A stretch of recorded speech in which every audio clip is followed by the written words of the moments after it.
வடலியில் காலை நேர பிரதான செய்திகள். முதலில் தலைப்புச் செய்திகள்.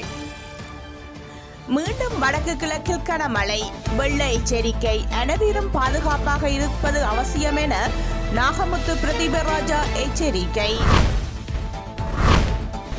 இலங்கைக்கு 30 மில்லியன் அமெரிக்க டாலர்களை வழங்கும் ஆசிய அபிவிருத்தி வங்கி.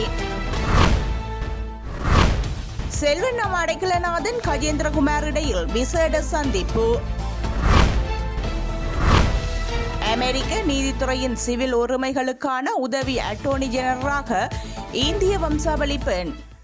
தொடர்வன விரிவான செய்திகள். தென்கிழக்கு வங்காள விரிகுடாவில் உருவாகியுள்ள காற்றழுத்த தாழ்வு நிலை தற்போது நன்கமைந்த காற்றழுத்த தாழ்வு நிலையாக மாற்றமடைந்து தற்பொழுது மட்டக்களப்புக்கு கிழக்காக 325 கிலோமீட்டர் தொலைவில் அதன் மையம் காணப்படுகின்றது என யாழ்ப்பாண பல்கலைக்கழக புவியியல் துறை சிரேஷ்ட விரிவுரையாளர் நாகமுத்து பிரதீபராஜா எச்சரிக்கை விடுத்துள்ளார். இது வடமேற்கு வடதிசை நோக்கி நகர்ந்து வடக்கு மாகாணத்தை உள்ளடக்கியதாக நகர்ந்து மன்னார் வளைகுடாவிற்கு செல்லும் என எதிர்பார்க்கப்படுகின்றது.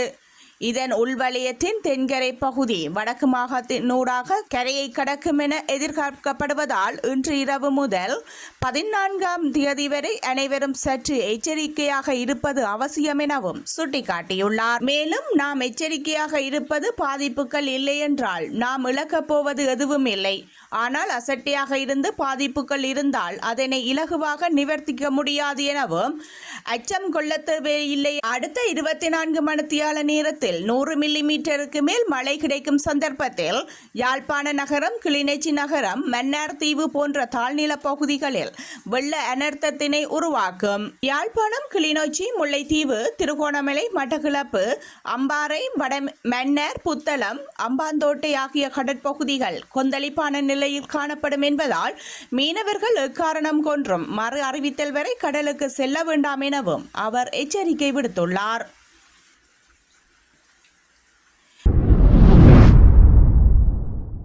இலங்கைக்கு 30 மில்லியன் அமெரிக்க டாலர்களை வழங்குவதாக ஆசிய அபிவிருத்தி வங்கி அறிவித்துள்ளது.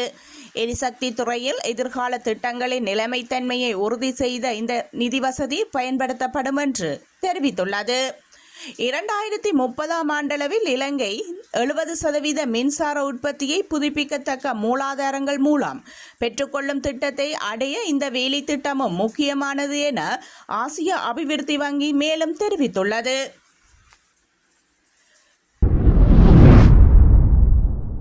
தமிழீழ விடுதலை இயக்கம் டெலோ கட்சியின் தலைவரும் வன்னி மாவட்ட பாராளுமன்ற உறுப்பினருமான செல்வம் அடைக்கலநாதனுக்கும் தமிழ் தேசிய மக்கள் முன்னணியின் பாராளுமன்ற உறுப்பினர் கஜேந்திரகுமார் பொன்னம்பலத்திற்கும் இடையில் நேற்றிரவு கிளிநொச்சியில் அவசர சந்திப்பொன்று இடம்பெற்றுள்ளது.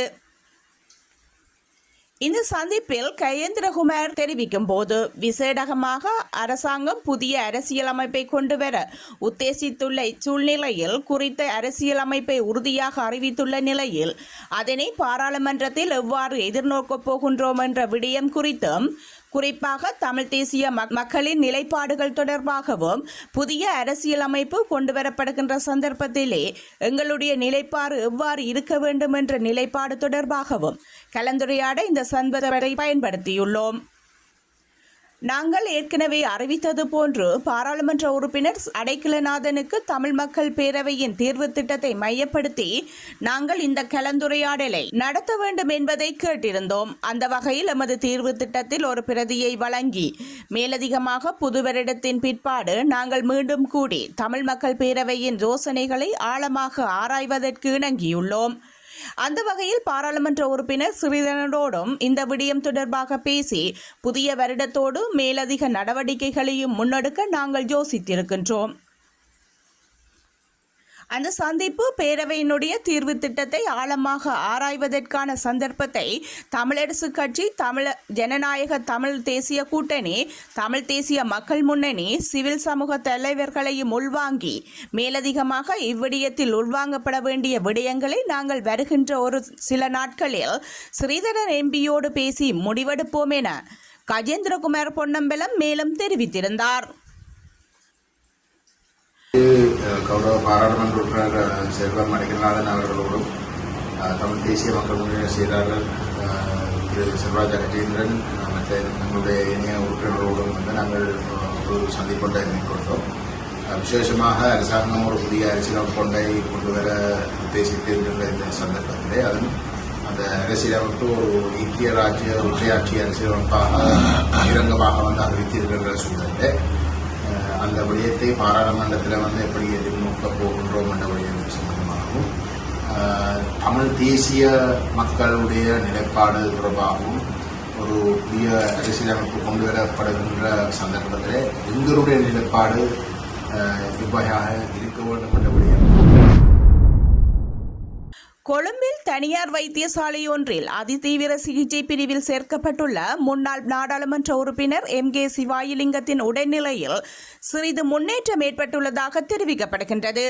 தமிழ் தேசிய கட்சியின் பொதுச் செயலாளரான சிவாயிலிங்கம் கொழும்புக்கு மருத்துவ பரிசோதனைக்காக சென்றிருந்த நிலையில் திடீரென உடல்நிலை பாதிப்புக்குள்ளானது.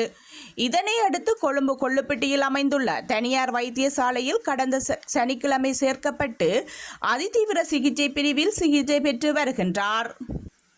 இந்த நிலையில் அவர் கடந்த சனிக்கிழமை தொடக்கம் சுய நினைவற்ற நிலையில் காணப்பட்டதாக தெரிவிக்கப்பட்டது. எனினும் நேற்று தொடக்கம் அவரது உடல்நிலையில் சிறிது முன்னேற்றம் ஏற்பட்டுள்ளதாக கூறப்படுகின்றது.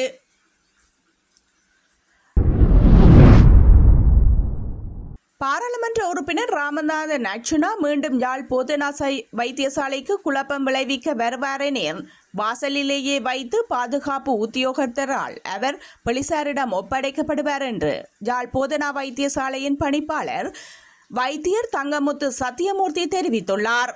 நேற்றைய தினம் இடம்பெற்ற ஊடகவியலாளர் சந்திப்பின் போதே அவர் இவ்வாறு குறிப்பிட்டுள்ளார். யாழ் போதனா வைத்தியசாலைக்கு வருகை தந்த பாராளுமன்ற உறுப்பினர் அர்ச்சுனா தான் தற்போது ஒரு பாராளுமன்ற உறுப்பினர் என்றும் தன்னை சேர் என்றும் அழைக்குமாறு கூறி எம்மோடு முரண்பட்டார்.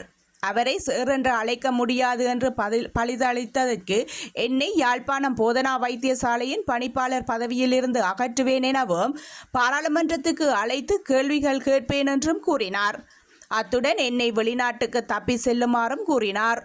யாழ்ப்பாணம் போதனா வைத்தியசாலைக்குள் உள்நுழைந்து பாராளுமன்ற உறுப்பினர் அர்ச்சுனா குழப்பம் விளைவித்ததற்கு இடமளிக்க முடியாது.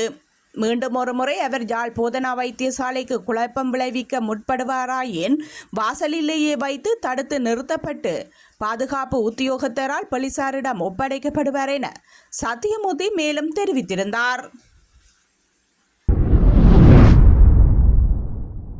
அமெரிக்க அதிபர் தேர்தலில் வெற்றி பெற்றுள்ள ட்ரம்ப் வருகின்ற ஜனவரி 20 பதவியேற்கின்றார். அவர் தனது ஆட்சி நிர்வாகத்தில் இடம்பெறுபவர்களை நியமித்து வருகின்றார். இந்த நிலையில் அமெரிக்க நீதித்துறையின் சிவில் உரிமைகளுக்கான உதவி அட்டோர்னி ஜெனரலாக இந்திய வம்சாவளியை சேர்ந்த பெண் வக்கீலான ஹர்மித் கே தில்லானை நியமிப்பதாக ட்ரம்ப் அறிவித்துள்ளார்.